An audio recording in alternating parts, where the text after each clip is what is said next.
Hello, my friends, and welcome back. Well, I got a little piece of news regarding a new military aid that not basically, in reality, a country who runs a economic deficit, financial deficit, is able to send aid to another country who is bankrupt, and that is United States, providing more military aid to Ukraine. So how is that possible? I mean, imagine that you are, spending more than you produce, and you give your neighbor who's a deadbeat, you provide that person with some aid because that person is in trouble with another neighbor who's another deadbeat, and you provide them with aid. But then your children are starving, or I pushed it to an extreme. All right, they're not doing very well. So what would that make you? Well, I'm helping the neighbor because what? The other neighbor will do something to me? No. So my children are having a bad life, but I'm helping the neighbor with something that I don't actually have. I have to go to the bank and get a loan and give it to the neighbor, but not to my kids. No, no, no, no, no, no, to my neighbor. All right. So this is the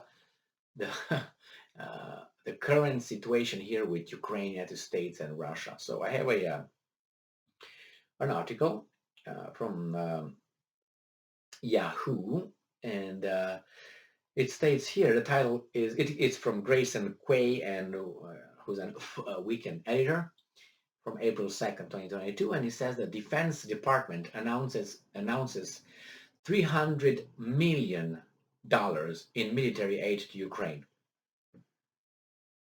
Where'd they get that money? Hey, Americans, would you want to have that? I would.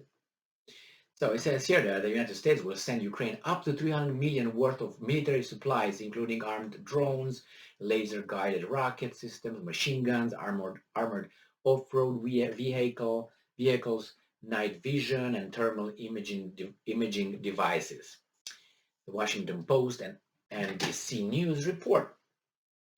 This decision of the United States' unwavering commitment. I'm part of the United States. I don't have an unwavering commitment for Ukraine's sovereignty. I have a commitment to the United States sovereignty, not to Ukraine, not to Bangladesh, not to Russian, not to China's sovereignty. My allegiance and my commitment is only for one country, United States. The rest, they should have the same commitment for their own countries. But all of a sudden, my commitment is for Ukraine. All of a sudden, and I have to just get some food from my kid's mouth and send it to Ukraine. Because why?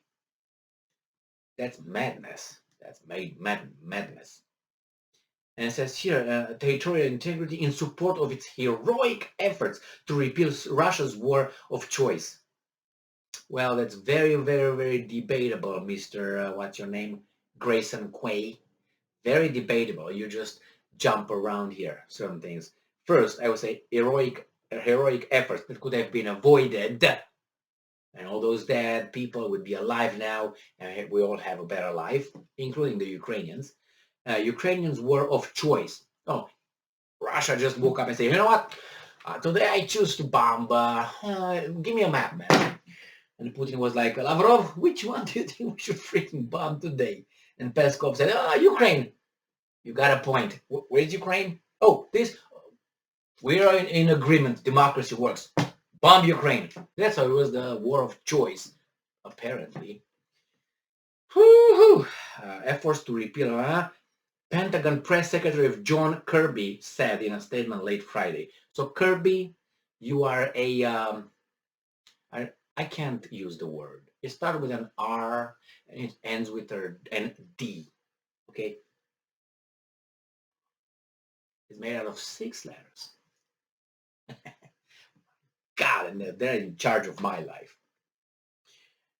So on Sunday, Zelensky implored NATO to send Ukraine 1% of my money, of the alliance tanks and aircraft that I also paid for, and decried NATO's bureaucratic ping pong about who and how should hand over jets. Well, my man, That's how a democratic system works.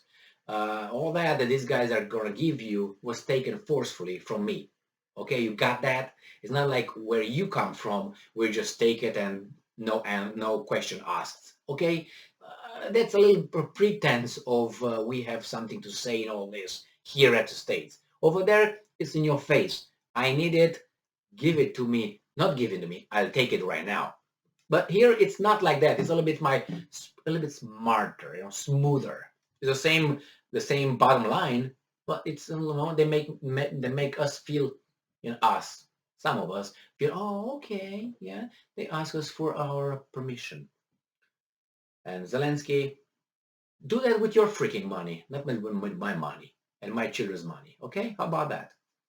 Since the beginning of the Biden administration, the U.S. has provided over $2.3 billion in military aid to Ukraine, and a spending bill signed last month includes an additional $13.6 billion in military and humanitarian aid for the embattled country. I wasn't asked about that. I wasn't. But since you're in a mass democracy, the system, then you voted once, maybe you lost, and these guys are doing whatever they want with your money or the money that they're going to charge your children. So yeah, and the Defense Department with their big, how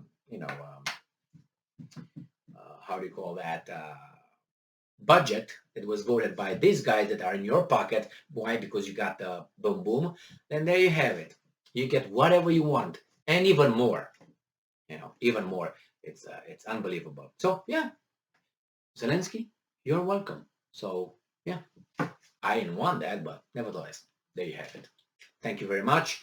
And there's no interest attached to it or anything like that. Just do what you're supposed to do, kill more Ukrainians and Russians, and you stay over there nicely, and you're the world's leader. Yeah, okay, good. Excellent. Not. All right. Thank you very much for being with me today. Again, see you in a minute. We got some more news here, a very interesting piece of news. And stay strong, stay smart, look for the truth, and be just. See ya. Ciao.